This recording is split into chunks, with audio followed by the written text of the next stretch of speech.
प्रेम से बोलिए प्रिय भक्तगणों, बृहस्पति महाराज की जय। भगवान बृहस्पति देव की जय। जिनकी अनुकंपा से जीवन में किसी भी प्रकार की कोई परेशानी नहीं रह जाती। यदि इनकी कृपा पड़ जाए तो साधक के जीवन के बारे न्यारे हो जाते हैं। नमस्कार प्रिय भक्तगणों, स्वागत है आप सभी का आपके अपने चैनल ज्ञानार्थ में। आपके और आपके समस्त परिवार पर भगवान बृहस्पति देव की कृपा बरसती रहे। श्रोताओं, आज की इस कथा में आप रसपान करेंगे भादव मास में बृहस्पतिवार की पौराणिक एवं प्रचलित व्रत कथा, जीवन को धन्य करने वाली व्रत कथा। बृहस्पति देव की कृपा से जीवन हर सफलता को छूता है और साथ ही अपने सभी मनोरथ शीघ्र ही पूर्ण करता है। और माँ लक्ष्मी भी ऐसे साधक पर अवश्य ही मेहरबान होती है। जब माँ लक्ष्मी मेहरबान हो जाती हैं तो जीवन में धन धान्य की वृद्धि बढ़ती रहती है। तो आइए ध्यान लगाकर रसपान करेंगे भादव मास में बृहस्पतिवार की पुण्य फल देने वाली व्रत कथा, गुरुवार की व्रत कथा, भगवान बृहस्पति देव की व्रत कथा, जिसके श्रवण मात्र से साधक के जीवन में बारा न्यारा हो जाता है और भगवान बृहस्पति देव की असीम कृपा बरसती है। तो आइए ध्यान लगाकर रसपान करेंगे जीवन में पुण्य फल देने वाली बृहस्पति देव की पौराणिक एवं प्रचलित व्रत कथा। प्राचीन समय की बात है। एक बड़ा प्रतापी तथा दानी राजा था। वह प्रत्येक गुरुवार को व्रत रखता था एवं पूजा करता था। यह उसकी रानी को अच्छा न लगता था। ना वह व्रत करती और ना ही किसी को एक पैसा में दान में देती थी। राजा को भी वह ऐसा करने से मना किया करती थी। एक समय की बात है कि राजा शिकार खेलने वन को चले गए। घर पर रानी और दासी थी। उस समय गुरु बृहस्पति साधु का रूप धारण करके राजा के दरवाजे पर भिक्षा मांगने आए। साधु ने रानी से भिक्षा मांगी तो वह कहने लगी, हे साधु महाराज, मैं इस दान को और पुण्य से तंग आ गई हूँ। तो ऐसा आप उपाय बताएं जिससे यह सारा धन नष्ट हो जाए तथा मैं आराम से रह सकूं। साधु रूपी बृहस्पति देव ने कहा, हे देवी, तुम बड़ी विचित्र हो। संतान और धन से भी कोई दुखी होता है। अगर तुम्हारे पास धन अधिक है तो इसे शुभ कार्यों में लगाओ जिससे तुम्हारे दोनों लोग सुधरें। परंतु साधु की इन बात से रानी खुश नहीं हुई। उसने कहा, मुझे ऐसे धन की आवश्यकता नहीं जिसे मैं अन्य लोगों को दान दूं तथा जिसको संभालने में ही मेरा सारा समय नष्ट हो जाए। साधु ने कहा, यदि तुम्हारी ऐसी ही इच्छा है तो जैसा मैं तुम्हें बताता हूँ तुम वैसा ही करना। बृहस्पतिवार के दिन घर को गोबर से लीपना, अपने केशों को पीली मिट्टी से धोना, केशों को धोते समय स्नान करना, राजा से हजामत बनाने को कहना, भोजन में मांस मदिरा खाना, कपड़ा धोबी के यहाँ धुलने के डालना। इस प्रकार 7 बृहस्पतिवार करने से तुम्हारा सब धन नष्ट हो जाएगा। इतना कहकर साधु बने बृहस्पति देव अंतर्धान हो गए। साधु के कहे अनुसार करते हुए रानी को केवल 3 बृहस्पतिवार दिन ही बीते थे कि उसकी समस्त धन संपत्ति नष्ट हो गई। भोजन के लिए परिवार तरसने लगा। एक दिन राजा रानी से बोला, हे रानी, तुम यहीं रहो, मैं दूसरे देश को जाता हूँ क्योंकि यहाँ पर मुझे सभी जानते हैं, इसलिए मैं यहाँ पर कोई छोटा कार्य नहीं कर सकता। ऐसा कहकर राजा परदेश चला गया। वहाँ वह जंगल से लकड़ी काट कर लाता, शहर में बेचता। इस तरह वह अपना जीवन व्यतीत करने लगा। इधर राजा के बिना रानी और दासी दुखी रहने लगी। एक समय जब रानी और दासियों को 7 दिन बिना भोजन के रहना पड़ा तो रानी ने अपनी दासी से कहा, हे दासी, पास ही के नगर में मेरी बहन रहती है, वह बड़ी धनवान है, तू उसके पास जा और कुछ ले आ ताकि थोड़ा बहुत गुजर बसर हो जाए। दासी रानी की बहन के पास गई। उस दिन बृहस्पतिवार था। रानी की बहन उस समय बृहस्पतिवार की कथा सुन रही थी। दासी ने रानी की बहन को अपनी रानी का संदेश दिया, लेकिन रानी की बहन ने कोई उत्तर नहीं दिया। जब दासी को रानी की बहन से कोई उत्तर नहीं मिला तो वह बहुत ही दुखी हुई। उसे क्रोध भी आया। दासी ने वापस आकर रानी को सारी बात बता दी। सुनकर रानी ने अपने भाग्य को कोसा। उधर रानी की बहन ने सोचा कि मेरी बहन की दासी आई थी परंतु मैं उससे नहीं बोली, इससे वह बहुत ही दुखी हुई होगी। कथा सुनकर और पूजन समाप्त कर वह अपनी बहन के घर गई और कहने लगी, हे बहन, मैं बृहस्पतिवार का व्रत कर रही थी तुम्हारी दासी गई, परंतु जब तक कथा होती है तब तक न उठते हैं न बोलते हैं, इसलिए मैंने नहीं बोला। कहो दासी क्यों आई थी? रानी बोली, हमारे घर में अनाज नहीं था। ऐसा कहते रानी की आंखें भर आई। उसने दासियों के समेत भूखा रहने की भी बात अपनी बहन को बता दी। रानी की बहन बोली, बहन देखो, बृहस्पति देव भगवान सबकी मनोकामना पूर्ण करते हैं। देखो शायद तुम्हारे घर में अनाज रखा हो। यह सुनकर दासी घर के अंदर गई तो वहां उसे एक घड़ा अनाज भरा मिला। उसे बड़ी हैरानी हुई क्योंकि उसने एक एक बर्तन देख लिया था। उसने बाहर आकर रानी को बताया। दासी रानी से कहने लगी, हे रानी, जब हमको अन्न नहीं मिलता है तो हम व्रत ही तो करते हैं, इसलिए क्यों न इनसे व्रत और कथा की विधि पूछ ली जाए, हम भी व्रत किया करेंगे। दासी के कहने पर रानी ने अपनी बहन से बृहस्पतिवार के व्रत के बारे में पूछा। उसकी बहन ने बताया, बृहस्पतिवार के व्रत में चने की दाल और मुनक्का से विष्णु भगवान को केले की जड़ में पूजन करें तथा दीपक जलावें, पीला भोजन करें तथा कथा सुने। इससे गुरु भगवान बृहस्पति प्रसन्न होते हैं, मनोकामना पूर्ण करते हैं। व्रत और पूजन की विधि बताकर रानी की बहन अपने घर लौट गई। रानी और दासी दोनों ने निश्चय किया कि बृहस्पति देव भगवान का पूजन जरूर करेंगे। 7 रोज बाद जब बृहस्पतिवार आया तो उन्होंने व्रत रखा। गुड़साल में जाकर चना और गुड़ बीन लाई तथा उसकी दाल से केले की जड़ तथा विष्णु भगवान का पूजन किया। अब पीला भोजन कहाँ से है? दोनों बड़ी ही दुखी हुई, परंतु उन्होंने व्रत किया था, इसलिए बृहस्पति देव भगवान प्रसन्न थे।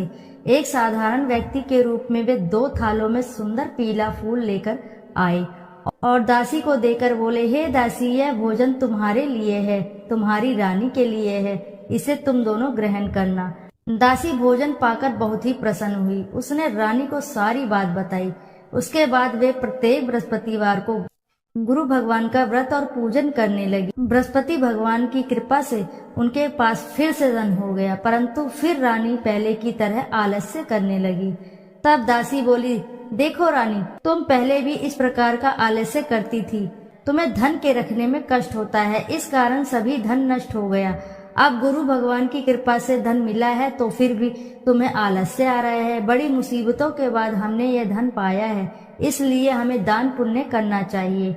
अब तुम भूखे मनुष्य को भोजन कराओ, प्याऊ लगवाओ, ब्राह्मणों को दान दो, कुआं, तालाब, बावड़ी आदि का निर्माण करवाओ, मंदिर पाठशाला बनवाकर ज्ञान दान दो, कुंवारी कन्याओं का विवाह करवाओ, अर्थात धन को शुभ कार्यों में खर्च करो, जिससे तुम्हारे कुल का यश बढ़े और स्वर्ग प्राप्त हो और पितृ प्रसन्न हो। दासी की यह बात सुनकर रानी शुभ कर्म में लग गई। उसका यश फैलने लगा। एक दिन रानी और दासी आपस में विचार करने लगी कि ना जाने राजा किस दशा में होंगे।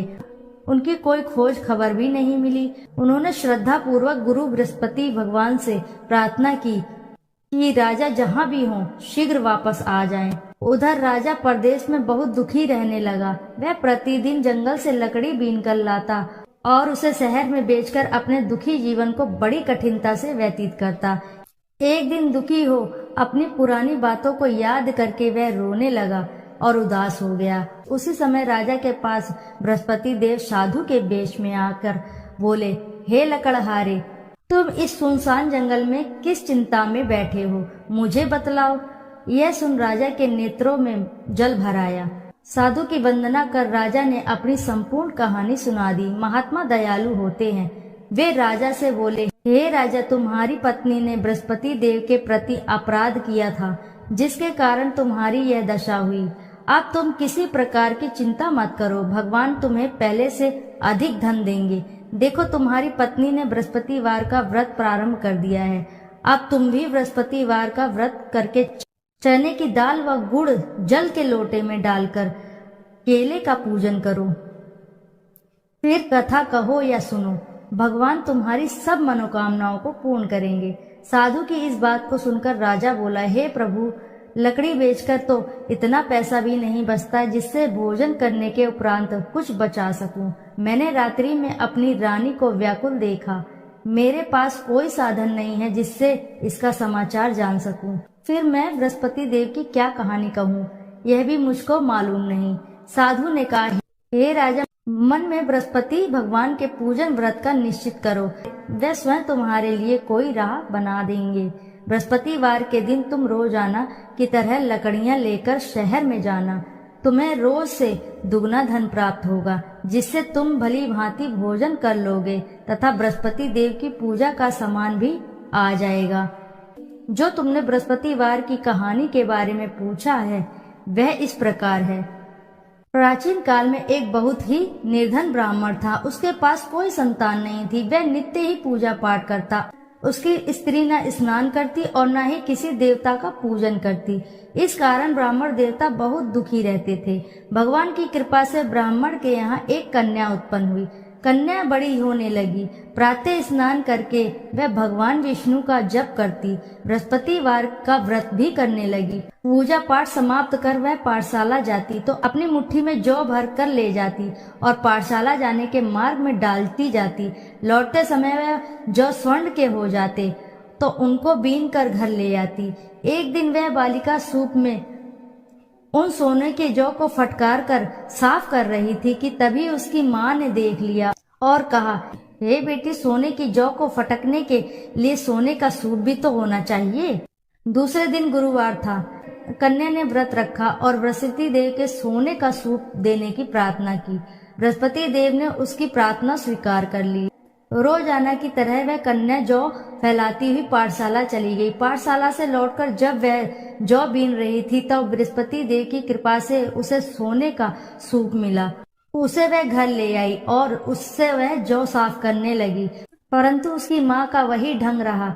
एक दिन की बात है, कन्या सोने के सूप में जौ साफ कर रही थी। उस समय उस नगर का राजकुमार वहां से निकला। कन्या के रूप को देखकर वह मोहित हो गया। राजमहल आकर वह भोजन तथा जल त्याग कर उदास होकर लेट गया। राजा को जब राजकुमार द्वारा अन्न जल त्यागने का समाचार ज्ञात हुआ तो अपने मंत्रियों के साथ वह अपने पुत्र के पास गया और कारण पूछा। राजकुमार ने राजा को उस लड़की का घर पता बताया।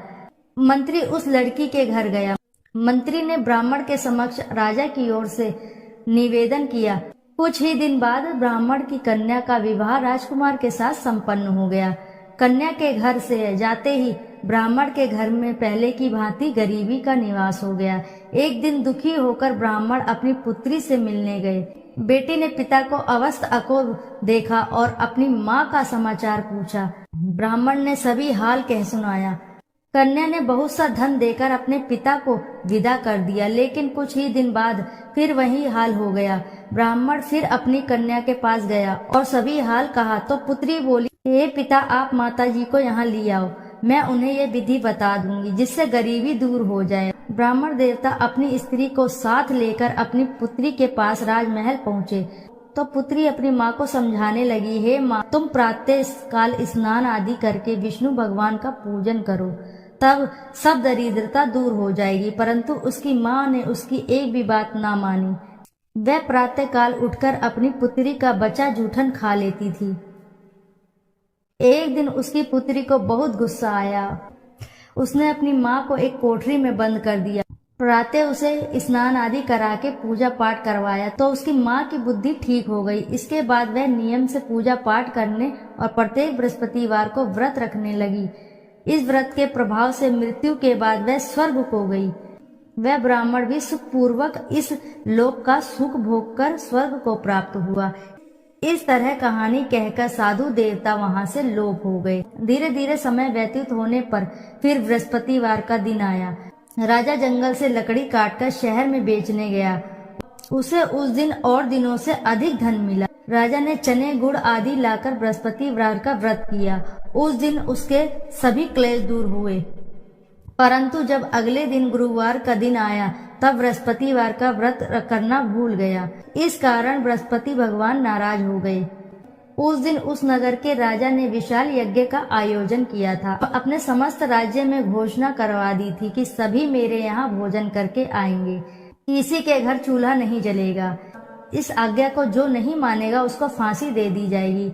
राजा के अनुसार राज्य के सभी वासी भोज में सम्मिलित हुए, लेकिन लकड़हारा कुछ देर में पहुंचा, इसीलिए राजा उसको अपने साथ महल में ले गए। राजा लकड़हारे को भोजन करा रहे थे तो रानी की दृष्टि उस खूंटी पर पड़ी जिस पर उसका हार लटका हुआ था। उसे हार खूंटी पर लटका दिखाई ही नहीं दिया। रानी को निश्चय हो गया कि मेरा हार इस लकड़हारे ने चुरा लिया है। उसी समय सैनिक बुलवाकर उसको जेल में डलवा दिया। लकड़हारा जेल में विचार करने लगा कि न जाने कौन से पूर्ण जन्म के कर्म मुझे यह दुख प्राप्त हुआ। जंगल में मिले साधु को याद करने लगा। तत्काल बृहस्पति देव साधु के रूप में प्रकट हो गए और कहने लगे, अरे मूर्ख, तूने बृहस्पति देवता की कथा नहीं की, इसी कारण तुझे दुख प्राप्त हुआ। अब चिंता मत कर। बृहस्पतिवार के दिन जेल खाने के दरवाजे पर तुझे 4 पैसे जड़े मिलेंगे। उनसे तू बृहस्पति की पूजा करना तो तेरे सभी कष्ट दूर हो जाएंगे। अगले बृहस्पतिवार उसे जेल के द्वार पर 4 पैसे मिले। राजा ने पूजा का सामान मंगवाकर कथा कही और प्रसाद बांटा। उसी रात्रि में बृहस्पति देव ने उस नगर के राजा को स्वप्न में कहा, हे राजा, तूने जिसे जेल में बंद किया है उसे कल छोड़ देना, वह निर्दोष है। राजा प्रातःकाल उठा और खूंटी पर हार टंगा देखकर लकड़हारे को बुलाकर क्षमा मांगी तथा राजा के योग्य सुंदर वस्त्र और आभूषण भेंट कर उसे विदा किया। गुरुदेव की आज्ञा अनुसार राजा अपने नगर को चल दिया। राजा जब नगर के निकट पहुंचा तब उसे बड़ा ही आश्चर्य हुआ। नगर में पहले से अधिक बाग, तालाब और कुएं तथा बहुत सी धर्मशालाएं, मंदिर आदि बने हुए थे। राजा ने पूछा कि यह किसका बाग और धर्मशाला है। तब नगर के सब लोग कहने लगे कि ये सब रानी और दासी द्वारा बनवाए गए हैं। राजा को आश्चर्य हुआ और गुस्सा भी आया कि उसकी अनुपस्थिति में रानी के पास धन कहाँ से आया होगा। जब रानी ने यह खबर सुनी कि राजा आ रहे हैं तो उसने अपनी दासी से कहा, हे दासी, देख राजा हमको कितनी बुरी हालत में छोड़ गए थे। वह हमारी ऐसी हालत देखकर न लौट जाएं, इसलिए तू दरवाजे पर खड़ी हो जा। रानी की आज्ञा अनुसार दासी दरवाजे पर खड़ी हो गई और जब राजा आए तो उन्हें अपने साथ महल में ले गई। तब राजा ने क्रोध करके अपनी तलवार निकाली और पूछने लगा, बताओ यह धन तुम्हें कैसे प्राप्त हुआ। तब रानी ने सारी कथा सुनाई। राजा ने निश्चय किया कि मैं रोजाना दिन में 3-4 बार कथा कहूंगा और सुनूंगा तथा रोज व्रत किया करूंगा। अब हर समय राजा के दुपट्टे में चने की दाल बंधी रहती थी तथा दिन में 3 बार कथा कहता। एक रोज राजा ने विचार किया कि चलो अपनी बहन के यहाँ हो आऊं। इस तरह का निश्चय कर राजा घोड़े पर सवार होकर अपनी बहन के यहाँ चल दिया। मार्ग में उसने देखा कि कुछ आदमी एक मुर्दे को ले जा रहे हैं। उन्हें रोककर राजा कहने लगा, अरे भैया, मेरी बृहस्पति की कथा सुन लो। वे बोले, लो, हमारा तो आदमी मर गया, इसको अपनी कथा की पड़ी है। परंतु कुछ आदमी बोले, अच्छा कहो, हम तुम्हारी कथा भी सुन लेंगे। राजा ने दाल निकाली और कथा कहनी शुरू कर दी। जब कथा आधी हुई तो मुर्दा हिलने लगा और जब कथा समाप्त हुई तो राम राम करके वह मुर्दा खड़ा हो गया। राजा आगे बढ़ा। उसे चलते चलते शाम हो गई। आगे मार्ग में उसे एक किसान खेत में हल चलाता मिला। राजा ने उससे कथा सुनने का आग्रह किया, लेकिन वह नहीं माना। राजा आगे चल पड़ा। राजा के हटते ही बैल पछाड़ खाकर गिर गए तथा किसान के पेट में बहुत जोर से दर्द होने लगा। उसी समय किसान की पत्नी रोटी लेकर आई। उसने जब देखा तो अपने पुत्र से सब हाल पूछा। बेटे ने सभी हाल बताया। बुढ़िया दौड़ी दौड़ी उस घुड़सवार के पास गई और उससे बोली, मैं तेरी कथा सुनूंगी, तू अपनी कथा मेरे खेत पर ही चलकर कहना। राजा ने लौटकर बुढ़िया के खेत पर जाकर कथा कही, जिसके सुनते ही बैल खड़े हो गए तथा किसान के पेट का दर्द भी ठीक हो गया। राजा अपनी बहन के घर पहुंच गया। बहन ने भाई की खूब मेहमानी की। दूसरे रोज प्रातःकाल राजा जागा तो वह देखने लगा कि सब लोग भोजन कर रहे हैं। राजा ने अपनी बहन से जब पूछा, ऐसा कोई मनुष्य है जिसने भोजन नहीं किया हो, जो मेरी बृहस्पतिवार की कथा सुन ले। बहन बोली, हे भैया, यह देश ऐसा ही है। पहले यहाँ के लोग भोजन करते हैं, बाद में अन्य काम करते हैं। फिर वह एक कुम्हार के घर गई जिसका लड़का बहुत ही बीमार था। उसे मालूम हुआ कि उसके यहाँ 3 दिन से किसी ने भोजन नहीं किया है। रानी ने अपने भाई की कथा सुनने के लिए कुम्हार से कहा। वह तैयार हो गया। राजा ने जाकर बृहस्पतिवार की कथा कही, जिसको सुनकर उसका लड़का ठीक हो गया। अब तो रोज राजा की प्रशंसा होने लगी। एक दिन राजा ने अपनी बहन से कहा, हे बहन, मैं अब अपने घर जाऊंगा, तुम भी तैयार हो जाओ। राजा की बहन ने अपनी सास से अपने भाई के साथ जाने की आज्ञा मांगी। सास बोली, चली जाओ, परंतु अपने लड़के को मत ले जाना, क्योंकि तेरे भाई के कोई संतान नहीं होती। बहन ने अपने भाई से कहा कि हे भैया, मैं तो चलूंगी, परंतु कोई बालक नहीं जाएगा। अपनी बहन को भी छोड़कर दुखी मन से राजा अपने नगर को लौट आया। राजा ने अपनी रानी से सारी कथा बताई और बिना भोजन किए वह शैया पर लेट गया। रानी बोली, हे प्रभु, बृहस्पति देव ने हमें सब कुछ दिया है, वे हमें संतान भी अवश्य ही देंगे। उसी रात बृहस्पति देव ने राजा को स्वप्न में कहा, हे राजा, उठ, सभी सोच त्याग दे, तेरी रानी गर्भवती है। राजा को यह सुनकर बड़ी ही खुशी हुई। 9वें महीने रानी के गर्भ से एक सुंदर सा पुत्र पैदा हुआ। तब राजा बोला, हे रानी, स्त्री बिना भोजन के रह सकती है, परंतु तुम बिना कहे नहीं रह सकती। जब मेरी बहन आए तुम उससे कुछ मत कहना। रानी ने हाँ कर दी। जब राजा की बहन ने यह शुभ समाचार सुना तो वह बहुत खुश हुई तथा बधाई लेकर अपने भाई के यहाँ आई। रानी ने तब उसे आने का अलाना दिया। जब भाई अपने साथ ला रहे थे तब टाल गई, उनके साथ ना आई और आज अपने आप ही भागी भागी बिना बुलाए आ गई। तो राजा की बहन बोली, भाई, मैं इस प्रकार ना कहती तो तुम्हारे घर औलाद कैसे होती। बृहस्पति देव सभी मनोकामनाएं पूर्ण करते हैं। जो सद्भावना पूर्वक बृहस्पतिवार का व्रत करता है एवं कथा पढ़ता है अथवा सुनता है और दूसरों को सुनाता है, बृहस्पति देव उसकी सभी मनोकामनाएं पूर्ण करते हैं, उनकी सदैव रक्षा करते हैं। जो संसार में सद्भावना से गुरु का पूजन एवं व्रत सच्चे मन से और सच्चे हृदय से करते हैं, जैसे सच्ची भावना से रानी और राजा ने बृहस्पति देव की कथा का गुणगान किया तो उनकी सभी इच्छाएं बृहस्पति ने पूर्ण की। अनजाने में भी बृहस्पति देव की उपेक्षा ना करें, ऐसा करने से सुख शांति नष्ट हो जाती है। इसलिए सबको कथा सुनने के बाद प्रसाद लेकर जाना चाहिए। हृदय से उनका मनन करते हुए जयकारा बोलना चाहिए। इति श्री बृहस्पतिवार व्रत कथा। बोलो जय श्री हरि।